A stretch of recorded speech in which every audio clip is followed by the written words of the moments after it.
10 easiest ways to make quick money. Number 10. Surveys. Yes, you can make money from completing surveys online, but just know that you'll never be able to pay your rent with this type of money. Besides the super rare several dollar a piece surveys, you'll mostly be spending your time wasting 40 plus minutes for literally 10 cents. Also, I found that most of the surveys I was screened to do sent me another message during the survey after I had already wasted 10 to 20 minutes on it that I wasn't eligible for either one and that the screen would time out, and I didn't get a single cent. The worst part about that situation is that they got some answers from you and they didn't even have to pay for that knowledge. So yes, you can make money by completing surveys, but it really isn't worth your time. However, if you do want to try it out for yourself, just be sure to use these guidelines. Always verify the survey sites you're using. Don't ever give out your personal information right out of the gate. You should never have to pay to complete a survey. Sign up for several survey sites at once to make the most money you can, and try to fill them out while you are doing passive tasks like watching TV. It'll make it seem like they take less time to complete. Number 9. Becoming a product tester. Product testing can be a good source of income for more than one reason. First, you usually get to keep the product you're testing, so there's that. Second, you get paid to give your opinion about something you're most likely going to buy and try out anyways. Now, keep that in mind, it is hard to just go out there and tell Xbox you want to test out their newest game, free of charge. Good luck with that. How you will need to start off is by reaching out to startups that have products that interest you. Ask if they'd like to trade their product for a testimony or a review of the item, free of charge. You get the item for free, and they get some free advertising. While this may not always work, it is best to start small and work your way up. The more products you review, the more credibility you will earn with bigger, better companies. Number 8. Start writing. Even if you are a little bit good at English, you need to consider this as one of your side jobs. For me, there are two major categories to writing for a profit, and that is blogging and writing ebooks. Blogging is writing for entertaining websites that are usually updated with new information. Writing an electronic book is writing an actual book, whatever genre, and selling it online, like through Amazon's Kindle section.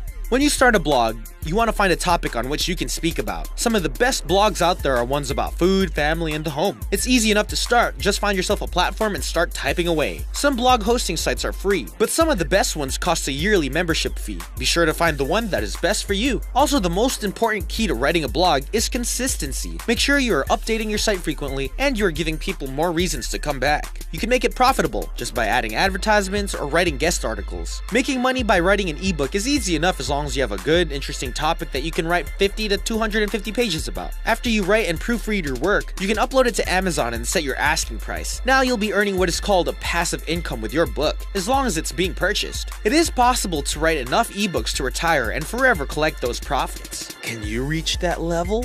Number 7. Yard sale repurposing. This is another method of earning money that requires a little seed money to start up. This would be a great option for treasure hunters. So you go from yard sale to yard sale checking out their wares. You'd be looking for things that are valuable, not like jewelry, but things like old records, beautiful furniture, and random knickknacks. Avoid things like clothing, shoes, and small or old electronics. My favorite things to repurpose are pieces of furniture, mainly dressers and entertainment centers. You can actually find an old dresser for 50 bucks or less. Then head on over to the craft store and grab some paint, printed paper, or whatever else you think you need to transform that old beat-up dresser into a one-of-a-kind piece that you can now charge $200 for. Once you have your materials, go to town transforming it into something completely different. You can see a fun Lego-inspired repurposed dresser, perfect for a kid's room. You can see that this person changed this entertainment center into a kid's kitchen. The possibilities are endless. Number 6. Selling everything. Well, you wouldn't want to sell everything, then you would have nothing left. What I mean by sell everything is basically a glamorized yard sale. Make a weekend to go through your house and grab everything that you haven't looked at, worn, or used in the past 2 years. You can get your family members involved with this too, especially if they have a whole other home to raid for stuff.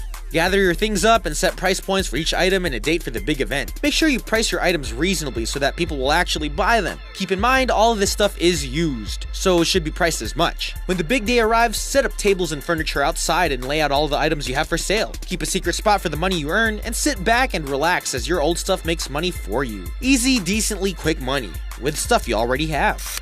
Number 5. Crafting. For quite some years when I heard the word crafting, my mind would wander to images of old ladies knitting or sewing some 1930s dress patterns. But I really couldn't have been more wrong. Crafting can be anything from making mugs and jewelry to making welded sculptures or web design graphics. So a super easy way to make money is to make craftables. This is an instance where you would have to spend money to make money, but the good outweighs the bad, 100-fold. Take this for instance, my homegirl wanted to make and sell mugs with quotes on them for her Etsy website. For those of you who are new to the game, Etsy is an online marketplace where people can go to buy and sell their handmade crafts. You can find anything you could imagine on that site. If you haven't, you should go check it out. I know that she can purchase blank white mugs at the dollar store at $1 a piece. So she goes and buys 6 and writes quotes in fancy handwriting on the mugs in black Sharpie. Then she bakes the mugs in the oven and gives them a final glaze. She posts her finished items to Etsy and sells all 6.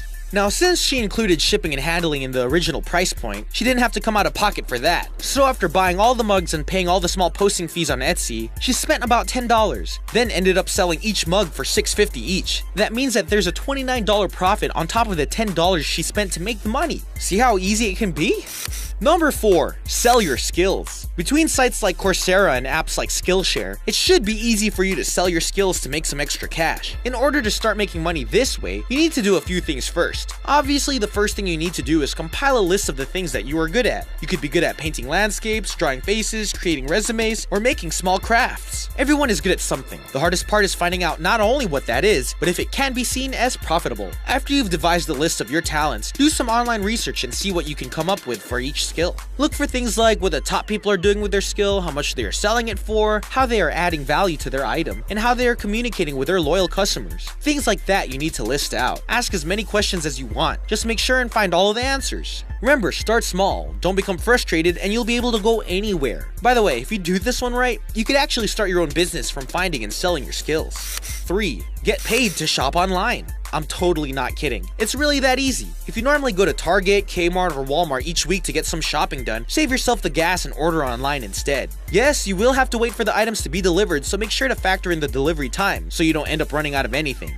However, if you create an account with a cashback program like Ebates, you actually get paid to shop Walmart through their site. I know it sounds fishy, but believe me, it's a real thing. Here's how it works. You create an account and log on. You choose what website like Walmart or Kmart that you want to shop at, then Ebates takes you to that actual website, and you shop like normal. You check out and pay for your items like normal. Then, according to your preference, you can have a check cut and sent out, or you could wait until you've done more shopping to have a chance to earn a bigger check. So in the end, you bought the items you already intended on buying, saved gas and the headache from actually running the errands, and you get a check in the mail for shopping this way. Easy peasy. Oh, and using Ebates is free.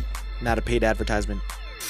Number 2. Selling information. Almost everyone has gone to school. It is a federal requirement after all, so the majority of us has some knowledge. What if you could harness that knowledge and sell it for a profit? Newsflash, you can! I'm not talking about going out and applying for a teaching position. I'm talking about working for yourself, just teaching others. Say you know how to write a resume, and your resumes look so professional that all of your friends and family members have asked you to redo theirs as well. Well, you can post an ad on a platform like Facebook or Craigslist and tell the world you know how to create resumes. It may take a while to get responses, but don't get discouraged. If you charge $25 per page and were able to get enough clients to do 5 resumes a week, well, of course that means you'd make $125 each week if all of the resumes were only 1 page each. You can do the same thing with templates, budget sheets. Almost any kind of knowledge can be turned into a profit.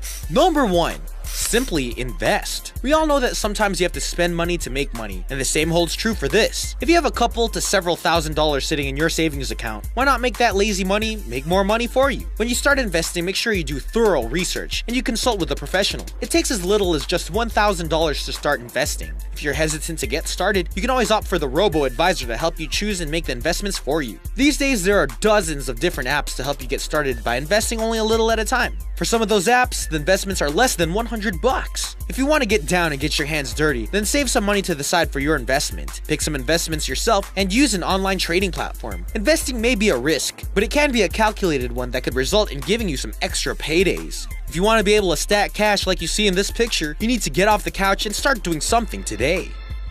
Well, that's it. Make sure to like, comment, and subscribe. And I'll see you guys next week. Deuces. For better.